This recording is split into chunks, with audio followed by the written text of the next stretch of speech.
Thank you, Mr. Chairman. A couple of points. One, it seems to me like we made some progress in the negotiation to talk to President Clinton here today. You have acknowledged you and your team are no longer going to demand to be able to ask questions not related to Epstein.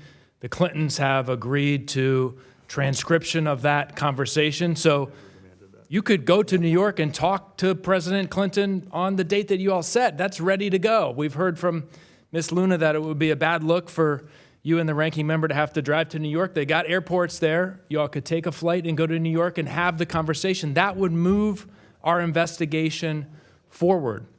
I'm supporting Mr. Men's amendment in the nature of a substitute, and you know, I'll share. I was a staff member for a member of this committee for more than a decade throughout the Obama administration, multiple chairmen of the committee, and time after time after time, Republicans who chaired the committee, Democrats who chaired the committee, negotiated with members of the administration or private individuals who they wanted to have come before the committee, negotiated the terms. Not once did I see this kind of leap to criminal contempt.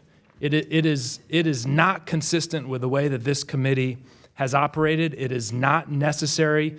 Mr. Men's amendment, or you and the ranking member going to New York and having the transcribed under oath conversation with President Clinton would move our investigation forward. Either of those are better options than pursuing criminal contempt, which would not get us a conversation with President Clinton, would not move our investigation forward, and would not get the survivors the transparency that they're demanding. Thank you, Mr. Chairman. If I may, Mr. Walkinshaw, to reply to that, one reason that your counteroffers today don't hold a lot of weight with me is the fact that we never demanded to their attorneys that we ask questions outside the realm of the Epstein investigation. That was never a thing. They have just made that up.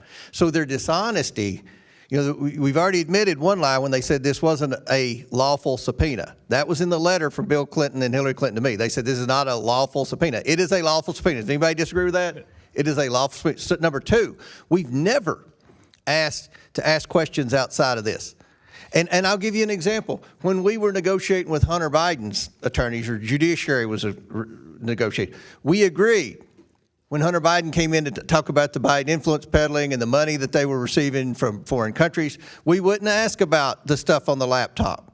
We wouldn't ask about the stuff in the suspicious activity reports about human trafficking and other things with Hunter Biden. We only asked about the influence peddling, which was what the investigation was.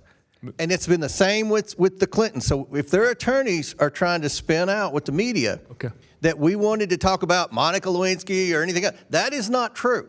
All we want to talk about is Epstein. That has always been the deal. And for them to say otherwise is a complete 100% lie by the Clinton attorneys. Well, I'm glad to hear that, Mr. Chairman, and I'm glad that the Clintons have agreed to have the conversation transcribed. So it seems to me that the only remaining barrier of the barriers you have identified is you don't want to go to New York. And from my view, this investigation I'm going to New York is important this enough. weekend. That's not a barrier. Go to the moon. Let's have the conversation. You can do it. Chair recognizes who's next.